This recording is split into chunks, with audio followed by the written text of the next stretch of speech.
আমাকে কাল রাত্রে থেকে পাওয়া যাচ্ছিল না, আজ ভোরবেলায় পাওয়া গেছে। গঙ্গার ধারেও লাশ পড়েছিল শঙ্করদা। তুমি পুলিশে খবর দিয়েছ? দিয়েছি, ওরা এসেছিল। অনেকের ধারণা রতনদের কাজ, কারণ পাড়ায় সকালে রতনদের জিপটা দেখা আমার গেছে। কলেজের বন্ধু ছিল, কালও একসঙ্গে কত গল্প করেছি।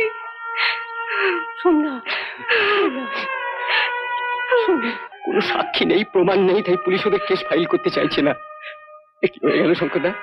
সামনের মাসে ওর যে বিয়ে ঠিক হয়েছিল।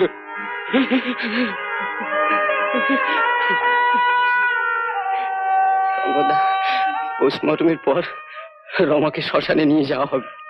আপনি আমাদের সঙ্গে যাবেন তো? হ্যাঁ রে, নিশ্চয়ই যাব। তুমি যাও, আমি আসছি। এসব কি আরম্ভ হল বলো তো মা? একটা লোক কেউ